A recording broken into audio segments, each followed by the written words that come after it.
tour. Good afternoon, everyone. Welcome back to your place of chill. That is the Coffee Company live here because it's post game, and we promised it yesterday. We're back on Tottenham on tour, the world famous home of Levy Gone. We're back after a good performance for a change. How wonderful it is! And we're cooking. And we've got Chef Boyard Dagul here, who's going to be cooking something up. We've got Chef Kauff, because there's already a Chef Kaufman, so I've got to be Chef Kauff. There you go. We're going to talk about Tottenham Hotspur versus FC Copenhagen last night in a 4-0 victory. Some very, very good performances. Finally starting to see things come together, and we'll talk about the performance, and we'll talk about how what I think was probably the best performance of the season as a team. But we'll get there. Okay, what we cooking today?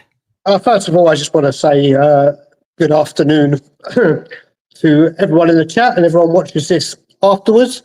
I will say I'm very proud today to open the Frank therapy session for all the Frankaholics.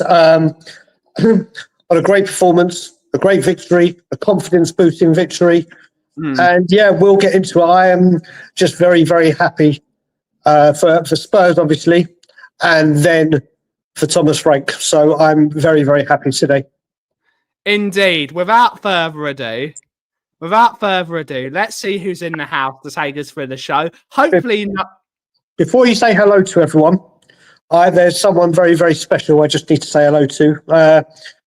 His current name at the moment is Gav Davies. And I just want to say, well done. Loving seeing your tweets. Don't know if you're in Cornwall, Manchester, Dundee. You say Newcastle this time. Just want to say, great trolling. I laugh at it all the time. Big up to you, and I'll see you very soon. Great stuff, isn't it? It's great stuff. Hopefully no one gets offended by me. Oh, it's what the kids are saying, isn't it, Brian? Every YouTube stream, there's no longer football conversation, is there? Everything's about cooking, and we're good at cooking. Chef Boyard Dagul and Chef Kauff, we're cooking something very, very nicely up here. So we're going to have a nice cooking session. But let's see who's in the house. We've got Graham Hills in the house. Good to see you, Graham. Hopefully all well, sir. Hopefully all well. We got Malwares in the house. Good to see you, buddy. Hopefully all well. Ediz is in the house. Good to see you. Stu Boy, our first YouTube member, clocking in for the day. YouTube member. Hopefully all well. Naya's in the house. Good to see you, Naya. Hopefully all well. And hopefully you're going to be doing some cooking soon as well. Good to see you, Naya. Hopefully all well. We have Andrew Gregory's in the house. YouTube member. Good to see you. We got Prasanjit Bahadur. Back in 1 second. I'm still there. I'm back in 1 second. I like the name. We got Scott M, the YouTube member. Good to see you, buddy. Hopefully all well. We got James in the house. Yes. Indeed. We have Cookmeisters in the house. Not seen you in a while, Cookie. Hopefully all well. Yes. We got Craig O'Sullivan, YouTube member. Good to see you, buddy. Hopefully all well. Told you, boy. Chef O'Sullivan's in the house. We're calling everyone chef. Everyone's chef. We got Angie's in the house. Good to see you, buddy. Big up Benny Boy in the final boss. Hope you're both well. 10 wins in a row for my boys. They're playing very, very well. They're playing very well. Curly Norman's in the house. Good to see you. Hopefully you're well. Stephen Gallen's in the house. Good to see you. Hopefully you're well. We got Bill.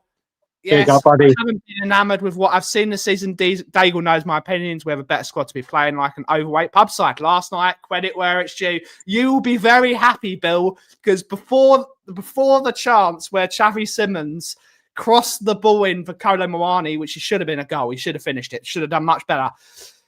Xavi Simons rolled back the years to 2000, the early 2000s, and did the full Timothy Atuba flick in all its glory. It was prime Timothy Atuba came back. And it was beautiful, wasn't it, Dagul? Xavi Atuba We Well, like. you can give Xavi another name because the goal that you just referred to with the attempt with Mwani's header. I was speaking to Ben Wee on Tottenham TV this morning, and I was like, that was a carbon copy of Christian Eriksen to Dele Alli when we beat Chelsea 2-0. Like, carbon copy. But obviously, Mwani should have done better. But Xavi, I mean, we'll get into everything. There's a lot to talk about. Indeed. We have Ian Ferguson, YouTube member, the man that missed Micky van der Ven's goal last night. I'm cooking you, Ian. I'm cooking you, buddy. Because he was like, what? I missed it. It's like, how the hell did you miss that, Ian? I'm cooking you, mate. I'm cooking you. I'm cooking you all. Eva Man's in the house. Chubbas, good to see you. Hopefully you're well. Singularity's in the house. Ryan G, good to see you, buddy. Hopefully you're well. Hopefully you're well. Jason Bell, YouTube member, good to see you. James is in the house. Destiny 5. Destiny was excellent yesterday, I thought. We'll definitely be speaking about him. I was driving home. No excuses. No excuses. Disgrace. Disgrace. Let's talk about what were your overall thoughts of the game, Aki, before you, of course, were on the watch along of We Are Tottenham TV. The national team. I'm going to talk about before the game as well, before everything. Obviously, the Chelsea game and the performance was totally unacceptable. I'm not getting into the fans and the Karius. I'm talking about the performance on the pitch. And, because I will be balanced and fair, Thomas Frank got it horribly wrong. Horribly wrong. But what I will say with that as well, these players shouldn't need the mentality and a kick up the arse to play against Chelsea at home. That's one of the games in the season, like the filth, that you're like, right, we need to be on it. And it just wasn't. So going into this game, after I'm going to call it a nuclear meltdown. It weren't just a meltdown, a nuclear meltdown on Thomas Frank, which was, for the style of football, for that game, I can understand. But for wanting him out, completely ridiculous, like utterly ridiculous. So he had some big calls to make. And you know for a fact, if we'd seen the team lineup come out and it had started off with Bentancur and Paulinho, immediately the fan base on social media were around the ground, oh no, he's doing it again. Well, he didn't. He did tweak things. And a load of people going, oh, it's only Copenhagen. Well, it's amazing when it's Bodo or Doncaster. Oh my God, all I want to see is attacking football. We can't even attack against them. And then we do attack. And it's like, yeah, it's only Copenhagen. Moving the goalpost too much. It gets ridiculous. I said before, and I'll say it again, Mauricio Pochettino's first season, we were a deflected Harry Kane Aston Villa goal away from the Wolves closing in on him, and then everything started to change. This could be not the people getting it wrong when I tweeted it, going, "Oh yeah, it was only a pub team or whatever," blah blah blah. No, I'm not talking about that. I'm talking about a game where everything clicks for Tottenham, and the confidence will come playing that style of football. It may have been Copenhagen, who have beaten Manchester United in the past, are in the Champions League, and no matter what anyone says, from minute 1 to minute 90, whatever, the exact performance we all wanted to see. A resounding win with fantastic attacking football. I don't think, apart from obviously the Johnson sending off, which we'll come on to, I think every single player on the starting 11 put in an incredible shift. An incredible shift. And if we can't be happy, if we'd drawn or lost that game, everyone would be going nuts. Yeah. Now we've won it. We've got 7 points. We're 7th in the league at the moment, but obviously tonight's games could affect that. Still undefeated in the Champions League. For me, absolutely happy days. Just keep going. Just keep going. See what we can do. We've got Lord Rodney Trotters in the house. Good to see you, buddy. Good to see you, Dipstick. Yes, Timothy Atuba was indeed at the training ground yesterday, teaching him the Timothy Atuba flick. I was with my dad with Kemp with the two Kemballs yesterday. Big up the Kemballs. I was just like, it's Timothy Atuba. My man, I said it. My man Bill was going to be so happy. I know it was only Copenhagen, but still, you still got to beat them. Here he goes. Here he goes. If we had lost, it would have all come out and all gone nuts. All you can do is beat the team in front of you. And there needs to be a turning point. People will remember, and I with Angus, Micky Arteta for the first couple of seasons was on the verge of the sack. Probably hadn't COVID and not having fans in the stadium saved him his job. Probably the same as Jose Mourinho at the time. Yeah. And there were times where Arsenal were absolutely awful. Yeah. And they couldn't buy a win. They couldn't do anything. They stuck with it. I don't care who that win comes against. Look what happened last season with Tamworth, with Leicester, with Everton, and previous seasons when we lost to Pacos de Ferreira, Mura, and all these things, and everyone goes nuts about it. But then when we beat one of these teams, it's ridiculous. And well said, Tango, but look, it isn't just lipstick on a pig. This is a changing point. But fair play, because I see you in all the comments, especially when I'm on We Are Tottenham TV or whatever, going Thomas Stank, which I think is uncalled for, whatever. But you and me disagree, but we get on fine. But fair play for people like him to come and say, yeah, do you know what? We look good. That's the most important thing. Mm. They moved the goalpost. Dane Scarlett, we'll talk about Dane Scarlett at some point. We got Ryan's in the house. Good to see her. Good to see her. And Jason is, I nominated Richarlison for P of the match. The P stands for putts. Indeed. Indeed. Good to see her. Craig's not going to be happy with that. Big up to you, Craig. Big up to you. Big up, Brian and Ben. Good to see you, Athelston. I don't know. It should have been what's his name again? Pedro Porro should have taken that penalty. No, Dane Scarlett should have. No, Pedro Porro should have taken it. Dane Scarlett. The thing is with that, let's just because we're there, we couldn't take it. And I said it on We Are Tottenham TV. You look at last season in the Europa League when James Maddison was about to take a penalty. Yeah. Richarlison wanted it. Maddison was like, no, it's me, I'm the penalty taker. Put the ball on the spot and then realised, you know what, this guy's a bit low on confidence, gets some flack, he needs a goal, and showed whether people want to say, oh no, he showed leadership material. That was gave the ball to Solanke. Yeah, but but that's it. Maddison said, here you go, Richie, this will help you get this goal, blah, blah, blah. And I really do think Richarlison yesterday should have said, you know what, Dave Scarlett, you've come on, you've played very well and made an impact. You earned that penalty yourself. You're taking this. Get yourself a Champions League goal. Well, I mean, I was saying to Simeon, if Dane Scarlett had taken that penalty and scored, I think he might be in a very, very select club of players that scored in the Europa League and Champions League for their team without scoring a goal in the domestic competitions.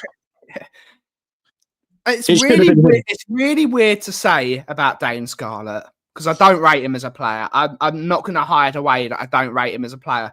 But he's only 21. I thought Dane Scarlett was older than 21. He's still got a lot of time. He's 21 years of age. I'm comparing him to a player that I don't think is anywhere near quality. And Angus is probably going to roast me, and I'm going to cook Angus because I love cooking Angus. Ian Wright didn't start becoming a player until he was much older in his career. Dane Scarlett's only 21. He's still got a few years to be able to prove himself. He's still got a bit of a chance to prove himself. Let's have a look. If he plays like that and gets penalties, I've got no issue with him getting a chance in Premier League games. He's got to be given a chance, right? He done more in that cameo than Richarlison's done in the last 3 games.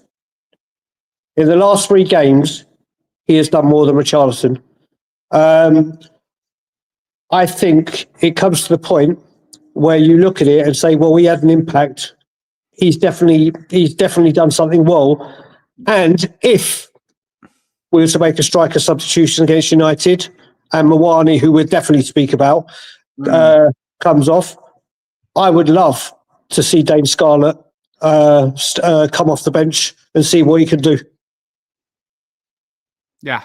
I don't think the atmosphere was amazing yesterday, Shabbos. I thought I thought the atmosphere was average again. It was average until Micky van der Ven's goal. It was, but we'll talk about that because that was outrageous. But let's talk about someone I think this has been his best game. He had missed a sitter, and he basically missed 2 sitters. But as an overall player, I'm really starting to like the looking of Randall Kolo Muani. Mm-hmm. I think yesterday in spells he was excellent. I mean, for my boy Odebear, because I'm on the Odebear fan club this year. That touch that was prime Dimitar Berbatov level touches. Chased the keeper, chased, and he got the reward. Caught the ball out of thin air, lays it off to Odebear. Easy chance, didn't take the glory for himself, and it's a wonderful first goal for Odebear. That was fantastic. He was very, very good last night, wasn't he? He was. I mean, look, he should have scored. I think the header was the easier finish than the first one, just because of his position where he was. When he went near post, he was right by the near post. So he should have done better. But what I love about him is none of our strikers can drive with the ball like he did. His work rate of coming back and defending as well, but he got better and better as the game got on. And like you said, to the touch to do that, you saw how high in the air was. But what I loved about that touch is he killed it so dead. He had time to literally turn himself and have a look to see that Odebear was coming on. A striker looking for a goal may have put that down and tried to score it. But it was wonderful play. And I must admit, I really, really, really am enjoying watching him play. I just hope now he can get the goals to go alongside it. But he definitely offers something different than Richarlison. I mean, put it this way. If Solanke was on the end of that Xavi cross, Solanke puts that on target and probably he's brilliant at heading. Yeah. And Xavi on that form, I think Solanke, with that kind of supply, will thrive. But what Randall Kolo Muani has put in a very, very good shift, and I agree with you. I love what I'm seeing from him. But a player I do want to mention, very, very importantly, and you and I can have a discussion about it because I was calling for this for a while, and obviously you were on the other side, so to speak, of it. This club, this pitch, the way we play is a million times better and more balanced when Destiny Udogie is on the pitch. Absolutely. He has come back, and do you know what? Fair play. I mean, I don't know if it was a general injury that he had or what broke with what happened with him and the agent was why he was out for a couple of games. But from minute 1 to minute 90, I think we're at the point now. Well, not 90. He got subbed, didn't he? For Jake? Oh, you know what I mean? When he went off, I think we have to look at this now and say, right, in the upcoming windows, not necessarily in January, but January come the summer, we need another left back who's naturally left-footed, and let Spence and Porro have it as competition for that right-sided place. And there'll be times where it's Porro they'll be more suited, or Spence, but not saying that they're at the quality of these 4 that were. If we can get another left back of decent quality, you're looking at the kind of strength Rose, Davies, Trippier, Walker. Not saying that they're that good yet, because they're not, but there will be 4 fullbacks that can play right, play left, and I think Destiny, from, like I said, minute 1, you could just see the difference. The difference he has on Odebear as well. He was sensational. And another thing that I think with Destiny, and big up Billy, and I'll let you come in on this one. I think the way we played as well, if you look at it when we've had Paulinho and Bentancur sitting, don't get me wrong, I still agree it doesn't work for home matches. Away matches are the big boys, you're going to need to. I think a lot of our lack of creativity and movement has come because every time Spence is running up there, and he does make great runs up there, he checks in and has to pass it sideways or backwards because he can't use his left foot or won't. And just having Destiny there, I think Bentancur and Sarr I think he has such a massive impact on the way we played, being that natural left footer? I will talk about this. I think because we've got the arm of Graham here. You can see there's an arm. I can see his arm. I can see his arm here for a very long time. He's trying to hide the arm. He's trying to hide the arm, but the arm of Graham's here. The team flowed so much better with him in that. It's like the way it moved from side to side. It allowed us to really go forward. I know. Yes, chef. Yes, James. Chef de arm. We have after we talk about he moves forward, and as Tango says, he can. If we can keep him fit, and the fitness officers are going to have to really get, as they've worked wonders with Micky van der Ven. He seemed, knock on wood. On wood, his hamstrings won't go. If we can keep Udogie fit and we can really coach that into him, he can be very, very dangerous because of how tall he is, how strong he is, how quick he is. Just got to work on his final ball. But having him on the pitch makes so much space for everyone else because it drives people out of position. Because you have with Jed, he's gonna go back onto his right foot, which means all you have to do is stand. You have to stand him up, and he will turn in. Whereas we can't do that with Udogie. If if he gets on his bike, you aren't stopping him. You aren't stopping his physicality. You're not stopping his pace. Correct. Not just that, buddy. You look at it. There was a couple of things where he turned inside. He's just a menace. He really was. And you know what? You talk about the injuries. Obviously, he's been out for a few games recently, and we thought it may have been an injury, but it also could have been they took him out of the limelight so he could deal with what apparently happened. So you're right, we do need to work on his injuries, but he had an injury pre-season, obviously then came back at Brighton and was absolutely flawless. Whether this one that he just had was a genuine injury or the club doing the right thing, say, listen, take some time with your family, sort your head out. I hope you're okay. If you need any counselling or help, we're here for you. And then brought him back in yesterday. He makes such a huge difference to the way we play. Would you agree with that, Graham, or have you got a different thought? Well, I always think, for me, Spence should be playing at right back anyway. Yeah. And I'd put Paulo further forward. In my opinion, he's not a fullback. He never will be a fullback. Saying that, his defensive stats this year have been excellent. Maybe so, but in the past, he's not been good. But defending can be coached, can't it? That's the good thing about defending. You can't, as you're probably right, you can't teach someone to be able to whip a crossing perfectly. That is you can, but a lot of that is talent. With defending, it's all about positioning and partnerships and tactically managing a game properly and knowing he's going to be there, so I'll be here. But my biggest problem that I have with Spurs at the moment, especially at home, is their movement out of the back is so slow. Yeah, right. Romero fixes that, doesn't he? Romero is a lot quicker with moving the ball out of the back. I think he's the actual architect of that most of the time. Let's talk about this super chat before we go on a massive tangent, because that's what we like to do here. We talk about one thing and then talk about biscuits. That's what we like to do here.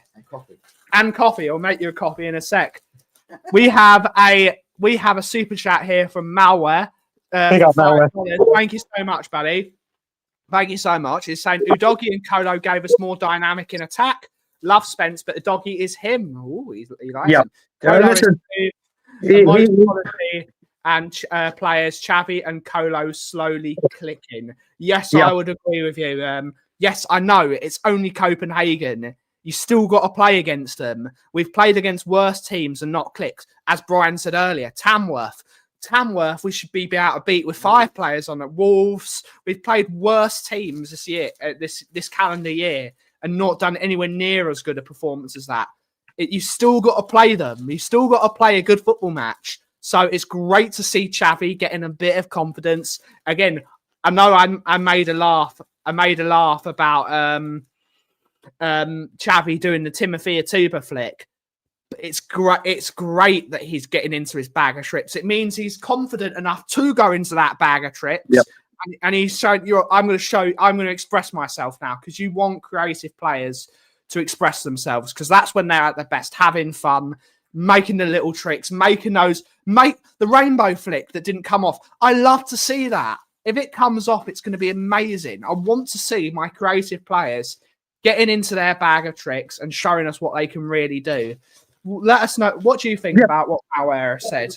Listen, I agree with every single word. He was watching on the watch along last night and putting super chats in. Listen, I think when you look at Xavi yesterday, and the most important thing to get out of this is after the Chelsea defeat, everyone goes, let's get a resounding victory. Let's put in a great performance. Let's show some confidence. Let's show some attacking signs. Let's do this. Let's do that.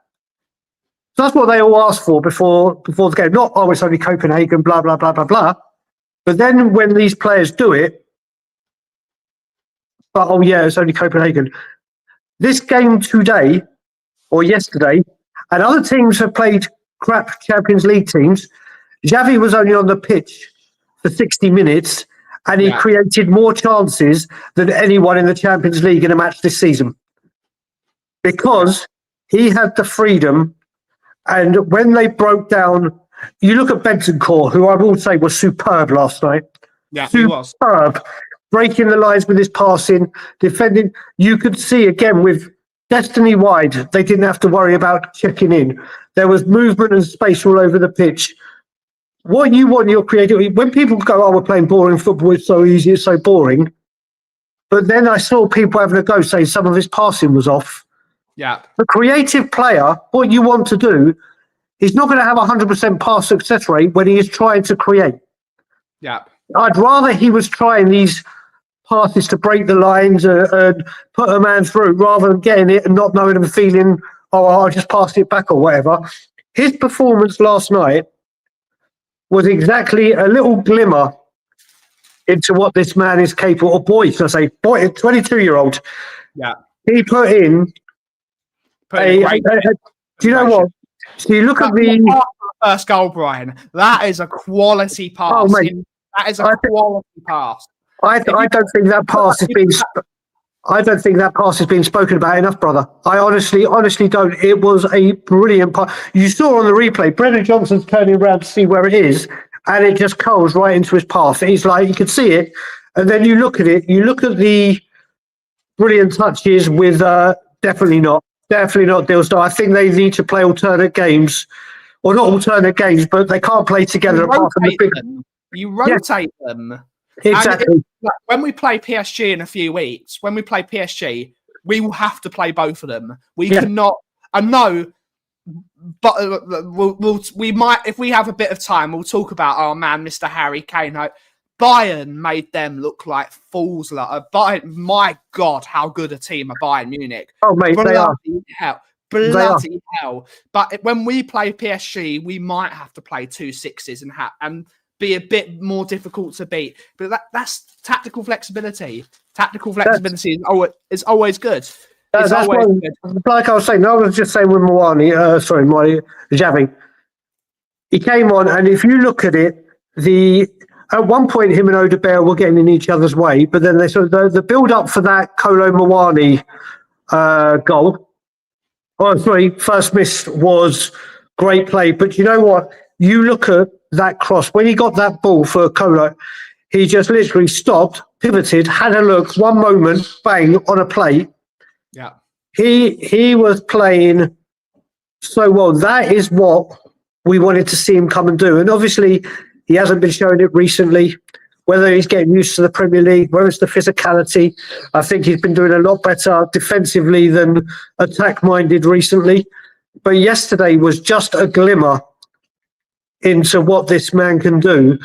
And you know what? He was angry that he came off. And I can understand it. Obviously, he's playing a great game and they're down to 10 men. I mean, we'll talk about as well how Spurs absolutely went down to 10 men and still they went up. We played better.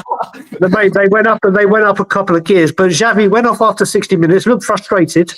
And I can understand why, but then I think when he sits down, he'll realise it was for the benefit of the team, yada yada.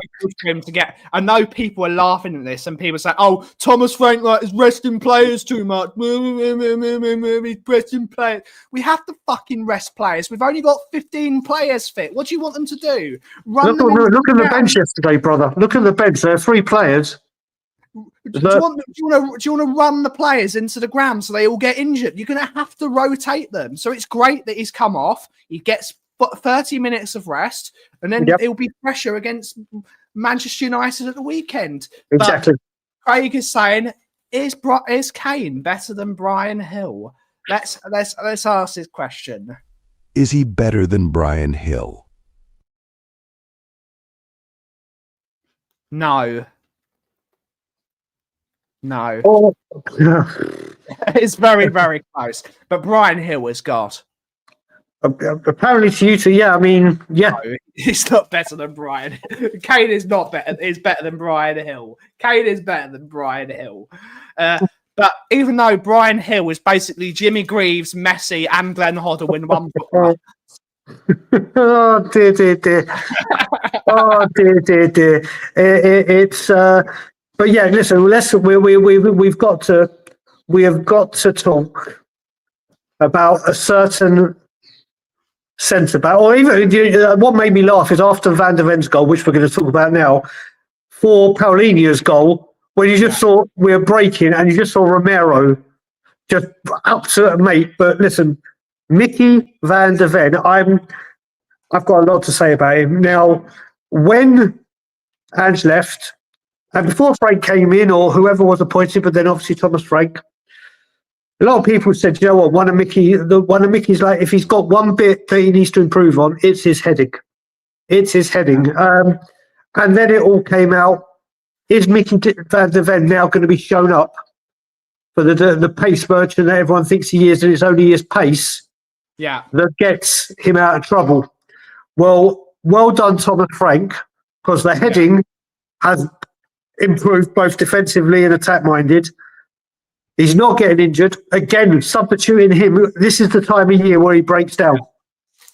Yeah. He's obviously, through Ange, did well with this part, making it on his physical, medical team, changing the way that he runs. Yeah. My God, Micky Van der Ven, who we all love and adore, had a poor game against Chelsea like everyone else did, apart from Vicario. Yeah. But he has developed no end again under Thomas Frank, and that goal, literally, I was saying earlier, I think he picked the ball up in the exact, and I mean precise position that Jan Vertonghen passed the ball to Sonny. And he did a Forest Gump, didn't he? He just felt like running. And the only difference with the Sonny goal is Sonny kind of cut in to take the players on, where Van der Ven went out.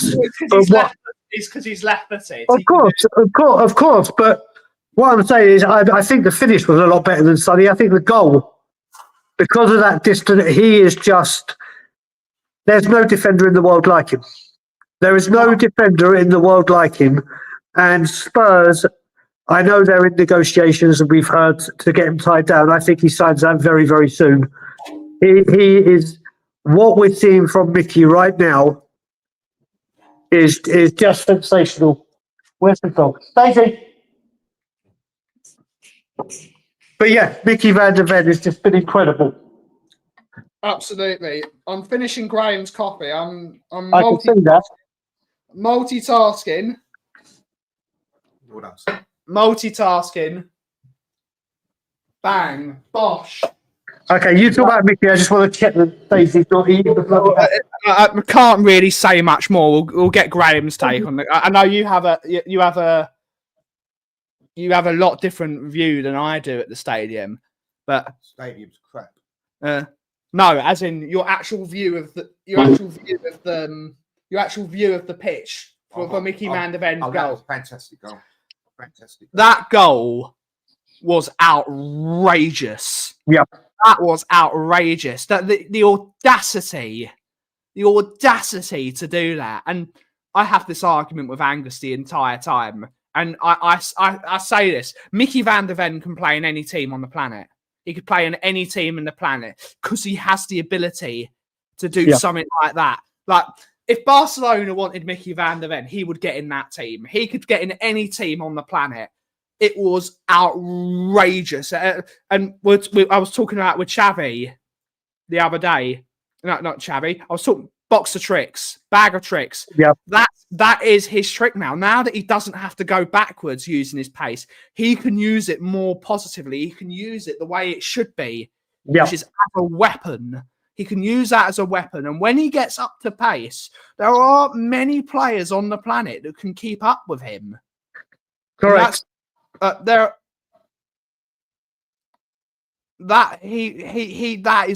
was outrageous, and he's been doing it all season. And he gets in any team. No other player can do what he does. No player can do what he does. Agreed. Agreed. It's a different goal. It's a different goal. You look at this, with what you're saying with Van der Ven again in his team, you're right, he can. Not saying that he's better than every other defender on the planet. That's not what Ben's saying. What he offers as a defender is completely unique. It's completely unique. And now he's showing that he's got goals to his game. You look at it, and there are teams that lack pace in defence or height or whatever it may be. Micky van der Ven is a one-of-a-kind defender. Yeah. Obviously, injuries have got to get better, which looks like they are, thank God. I reckon if any team could want a defender, needed a spare defender, and Micky van der Ven was available, I think you'll see. He's the epitome of Dutch total football. He could play in if Dutch wanted to play total football, he could play in any.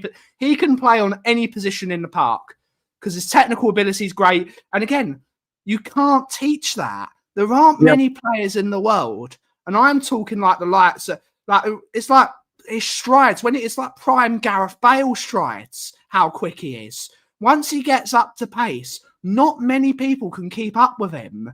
And to be able to have that pace, to be able to slow down and then smash it like that in the back of the net, he should be playing as a forward.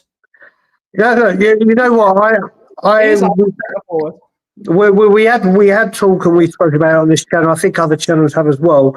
Is could you see him as a left back? And obviously, I didn't want to see him at left back at all, because of the risk with his pace, with his hamstrings and whatever. But until we get one in, let's just say Destiny is suspended or whatever for one game, and when you got Kevin Danso to step in, it is an option. I don't want to see him there. But he is just showing that 6 goals this season already. And he is just on a high right now. He really is. And the sooner we get the tweet or the notification that Spurs have exciting news, and we read Micky van der Ven has penned a new whatever length of contract, will be one of the best days for this football club. Indeed. We got another super chat from Malware. Big up to you. Another $5 super chat saying the number of times I watched that VDV go on repeat in awe, saying, "Oh my God, wow. My wife thought I was watching an inappropriate video." Big up to you. It was an inappropriate video. That was outrageous what he can do. Football porn. It was football porn. It was. It absolutely was. He's a joy to watch. Big up, Fran, darling. Big up, Fran. Exactly. It's a team. The leading Premier League, Micky van der Ven gets in Liverpool's team. Absolutely. Right now, for sure. Absolutely. He would have got in it last year with some of the way he would get in that team. Better than Konate. No. Hincapié can't do what Micky van der Ven can do. And I love Hincapié as a defender. Same here. Angus, please I've never seen Hincapié pick up the ball from his own box, take on an entire team, and then smash it in like prime Jermaine Defoe in the bottom corner. Angus has got his blinkers on again. We've come to that time in the show where Angus has got his blinkers on. So fair play to him. Good to see you, James Cook. Good to see James. you. Indeed, given the number 9 shirt, it's bonkers what he can do. Yeah, it's bonkers. I'll take Micky van der Ven at Chelsea. I'll pick up on it. Yeah, see, he is sensational. He is sensational. But you know what? You look at it again, it's another clean sheet. Yep. Copenhagen opportunities didn't really trouble us in the grand scheme of things. But these things, clean sheet, a resounding victory at home.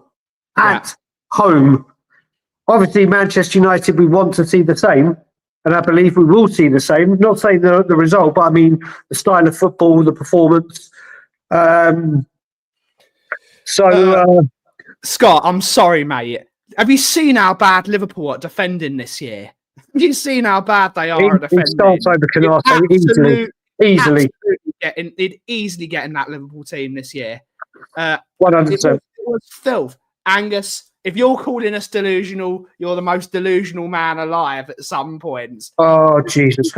Joe, honestly, like I said, I cannot wait for the North London derby, and we put the first stab or nail in the coffin, because honestly, as I said, the main reason I want this victory now, and everyone knows it, is so I can have some fun with Angus. The delusion and the sheer. Listen, when I was younger, I used to go, Tottenham are the best, Tottenham are the best, Tottenham are the best. This guy's the best player in the world. This guy, because he plays for Tottenham.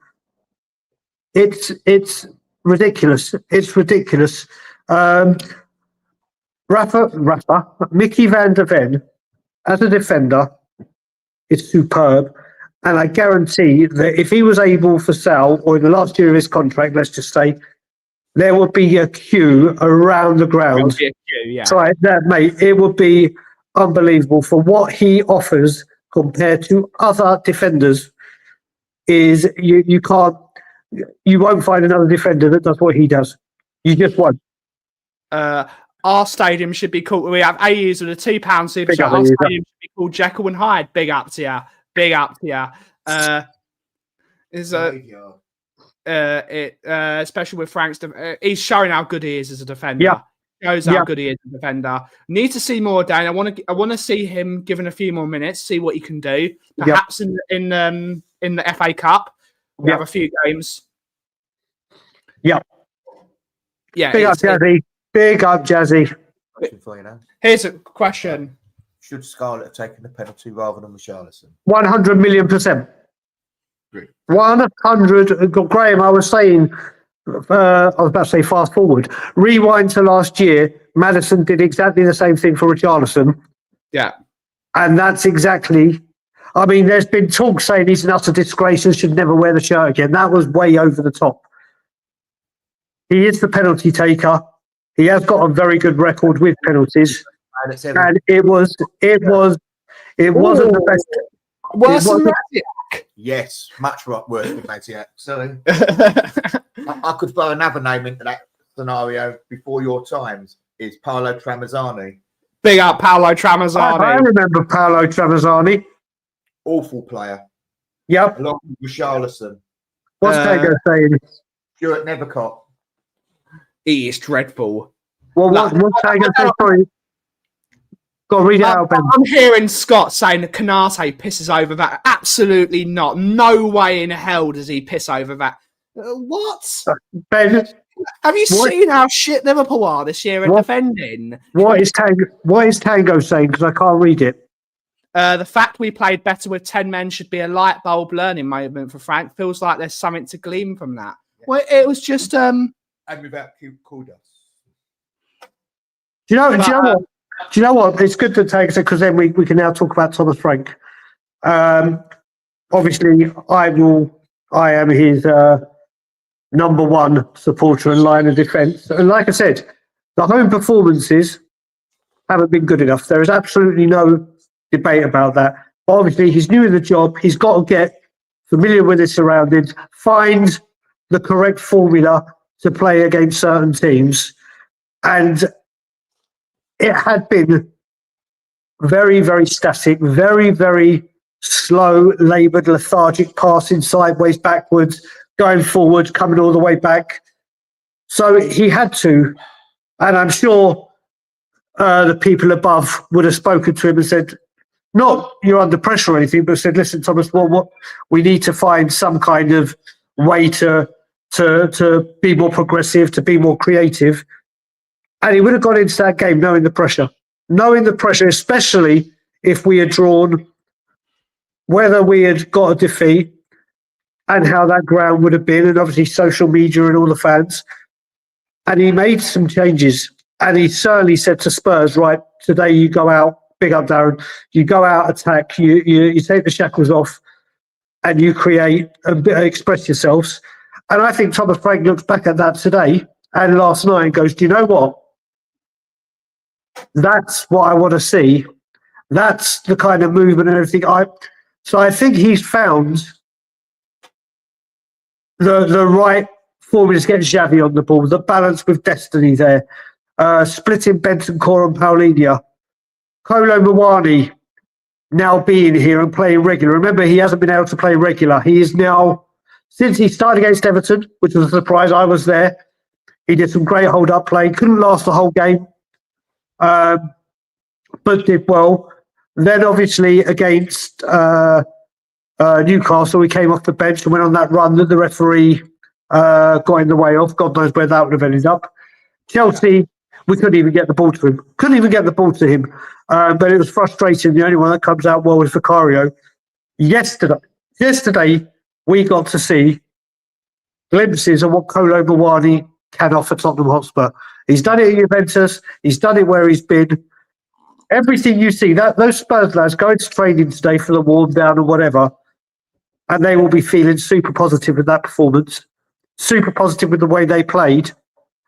And it literally will breed confidence that, yeah, do you know what? We can do this. And I think we see it against Manchester United. I hope so, Aki. I hope so. It's a learning curve. It's still very early days. They're going to have to learn. But as I've said many times, they're having to relearn the fundamentals of football. Correct. And they're learning the fundamentals of football. It takes a long time to get it right. Yeah. Football fans expect amazing football quickly. Like, again, I'm calling you out, Angus, because I love you, buddy. How long did it take for Arsenal to look this good? 4 years it's taken you to look this good. Yep. 4 years. And Spurs fans, it's not even a call out. It's calling out Spurs fans, but calling out Angus. It's two birds, one star, cooking you lot. Spurs fans are expecting amazing stuff. It's taken Arsenal 4 years to look this good. 4 years and £1.4 billion. And they're expecting Spurs to be free-flowing, attacking, perfect football within 10 games. It's madness. It's total madness. But it's good to see there are some bright spots. There are still things we need to work on, but that takes time. We need a lot of money spent on our front line. There's a lot of money spent on our front line because it's still not good enough. And especially if we're going to be playing 3 games a week in some cases, because we will be playing 3 games in a week very, very soon with the Christmas period coming. Yep. It's going to take a while. I just need to say as well, now, the players I'm about to mention, I am not comparing any Spurs player to them before Angus goes off his rocker and reads too much into it, or other players that have come into this league. But if people will remember, Dennis Bergkamp and Thierry Henry from Arsenal starting off did not set the ground running straight away, especially Bergkamp. It took him a little while. But then once he got going, he showed the world-class talent and ability he is. Same with Thierry Henry.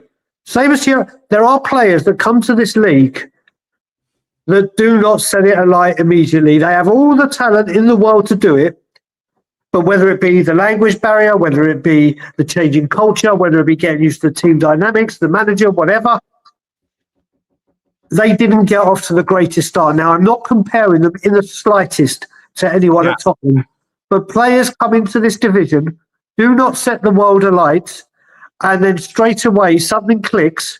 They get their first goal, their first assist, whatever it may be, and then look at De Gea at Manchester United. Yeah. started off abysmally, then had 6-7 seasons where he was absolutely untouchable.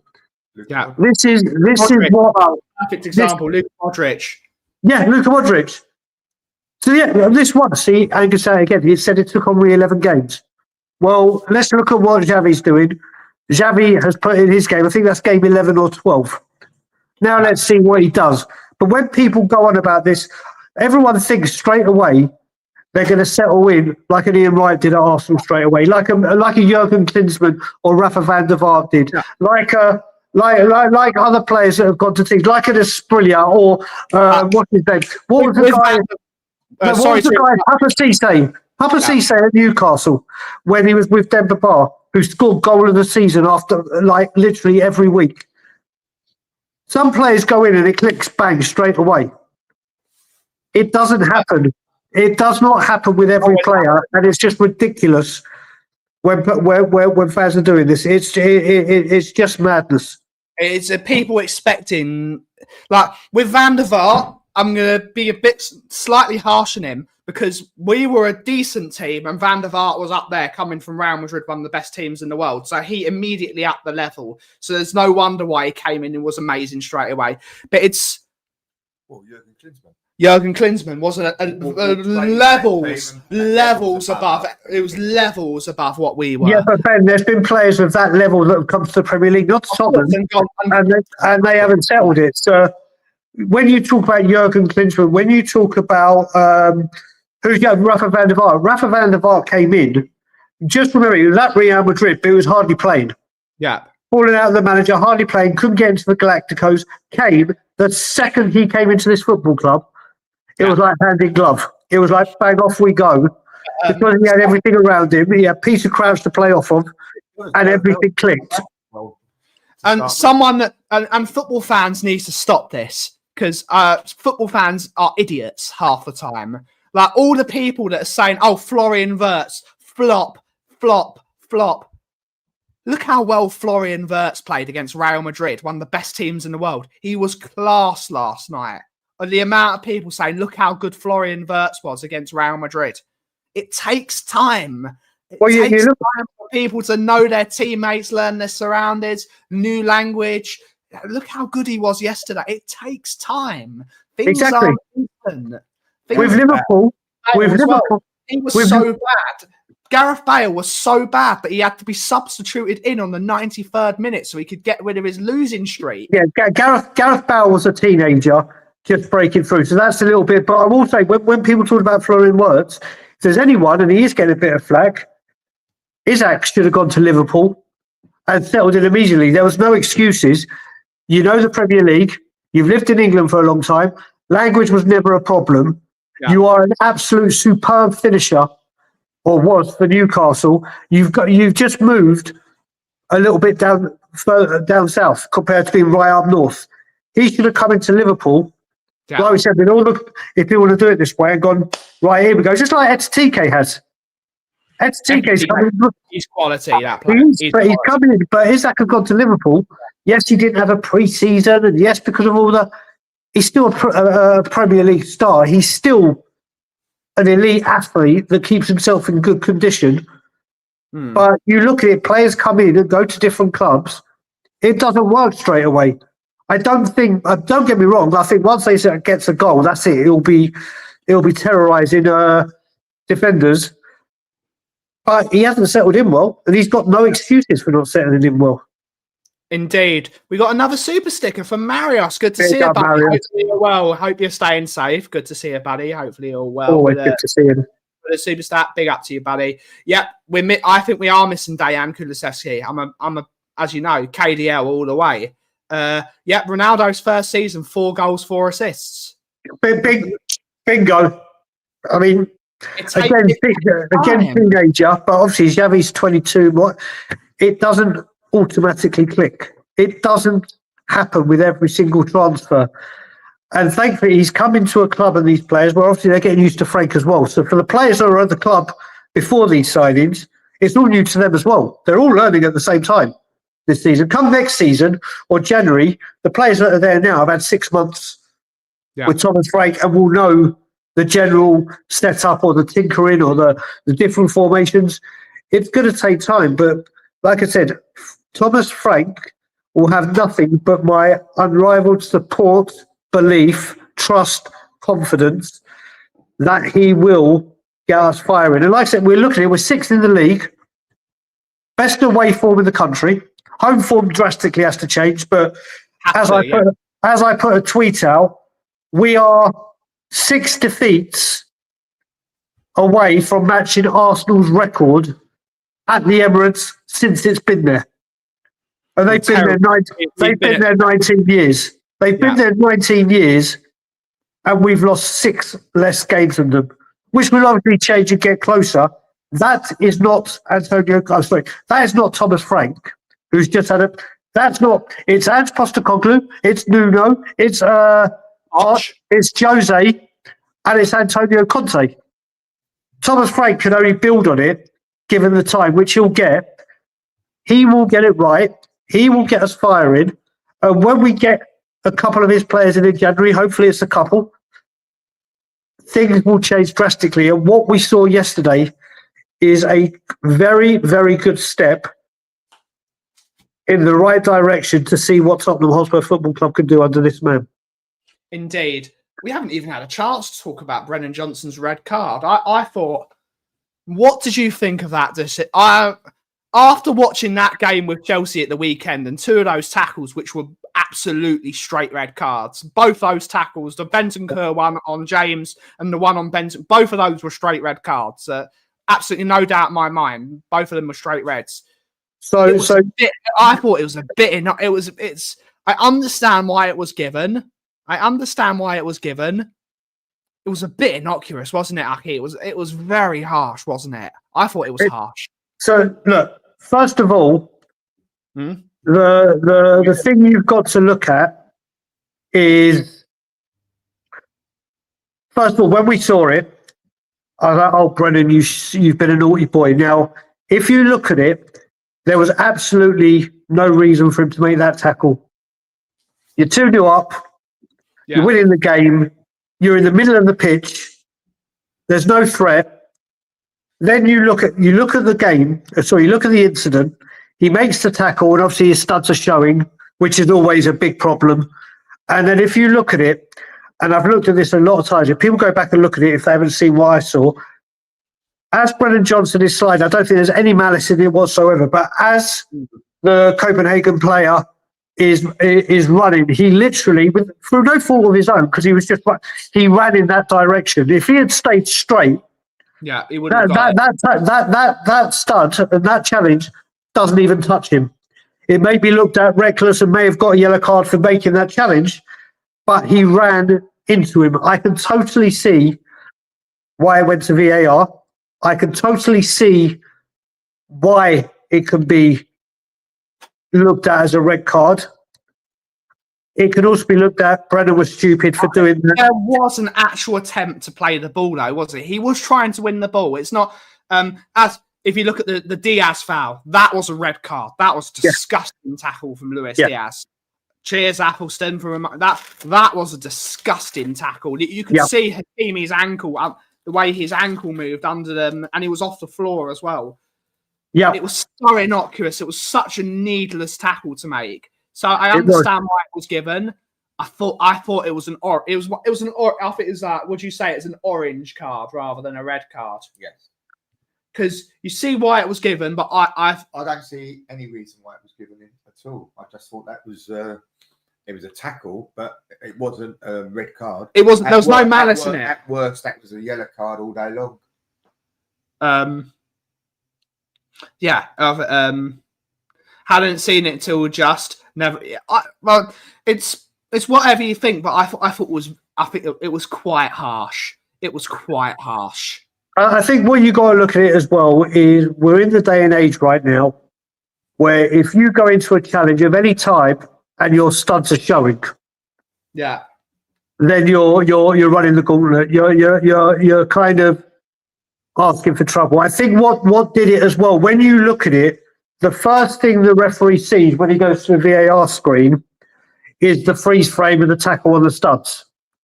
That's what he sees. He sees the studs, and then he starts watching the replays. But when you see that freeze frame of the studs there, it looks like an awful challenge. But like I said, that the Benson call one against Chelsea was vile. That was a really bad tackle from Benson. How VAR did not go over to the screen for that one and say, right, listen, you need to take a look at that, is one thing. It absolutely blew my mind. Brennan didn't need to make that challenge. Brennan was actually playing well or better than normally. And that is a dampener on a good performance for him. He shouldn't have made that challenge, but it is what it is now. But he's out for 3 games. Yeah. Hopefully he learns from this. Hopefully he learns from it. Exactly.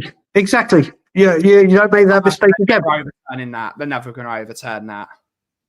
No, I don't think it will. I don't think it will. It's a waste of time. It's a waste of time trying to do it. And if you fail your appeal, you can actually be given another game ban, isn't it? I don't know if it's the same with the Champions League, but yeah, right with the Premier League. I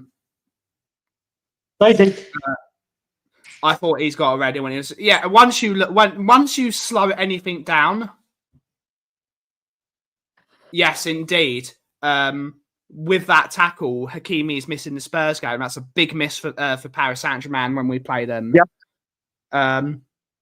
Indeed, Tango was an excellent goal. It was an excellent goal. It was a brilliant ball in behind for him to run, and he took on his man. Johnson has started taking his man on finally. It's about bloody time. We've seen now, and he's finally taking on his player. But you know what? Whatever the goalkeeper was doing, which was just madness. I said to Tim, when they do the player ratings today, they need to put the Copenhagen goalkeeper in and give him 2 assists. So he's just score high. And it is mad. The first 3 goals we scored in the Champions League at home have all been goalkeeper blunders. I mean, nothing looked quite like the first one against Villarreal. But he takes the goalkeeper on who was in no man's land, and he's in a tight position. He's got hit that first time. He gets it on target. And the one thing Brennan Johnson does give you is goals. And if he can learn to take on his man, like I said, he's getting more confident. Do I think we still need better? Absolutely. Yeah. There's 2. We have the final thing to talk about, because I need to stop ripping the settee open from underneath. There's big talk about Kudus yesterday. Yeah. And saying, do you know what? Against Newcastle, where we played great attacking football in some parts, obviously the build-up was good, but the finish, because there's no one up top. With Kudus being out, you can look at it one of 2 ways. Do you look at that team and go, my God, put Kudus on that team and on a plane? I'm licking my lips at that because he can do major damage. Or, because Kudus has been the main supplier, have we been over-relying on him and everything goes through him?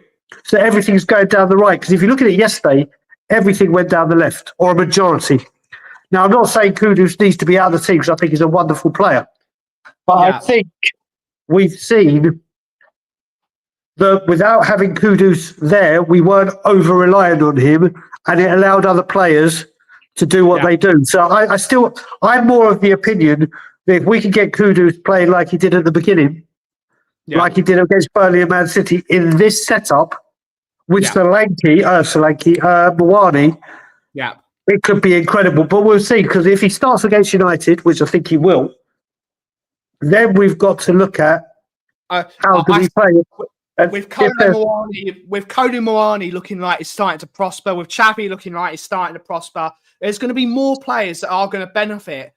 One of the good things about Kudus, and I totally get what you're saying, he drags people away because people double up on him. If people double up on him, that'll give us more space for someone like Xavi Simons to exploit, for Kolo Muani to be able to run in that space.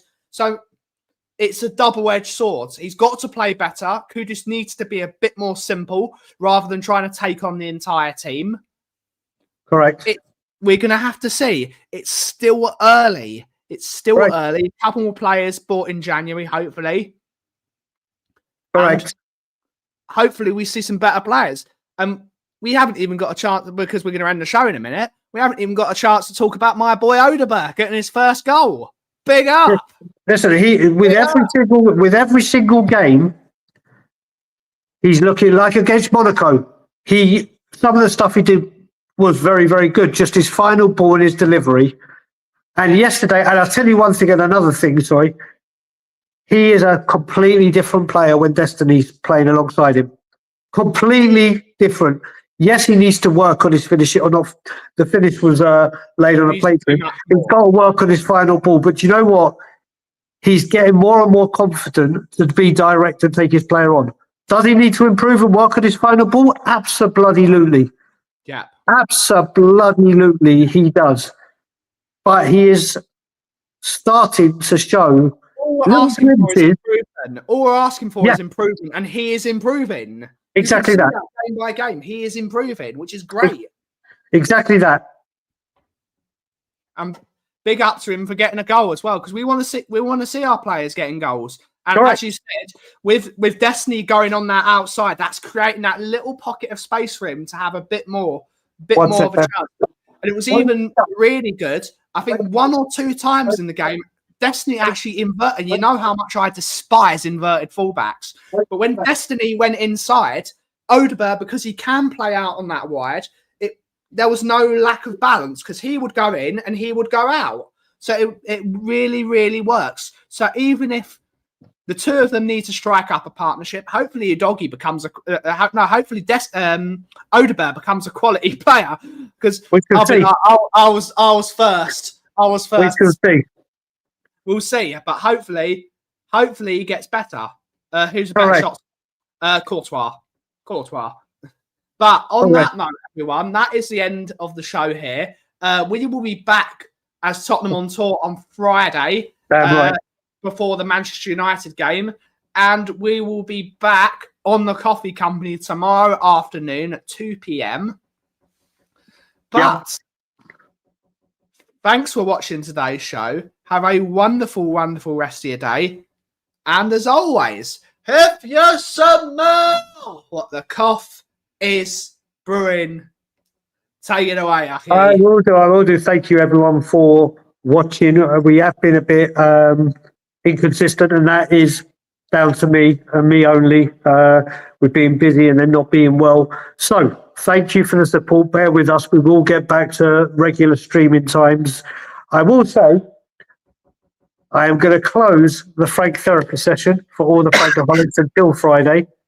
I will say, Thomas, Frank, Thomas, Frank, all hail Princess Vivian, all hail Princess Vivian, and as always, Levy's gone. Ciao for now.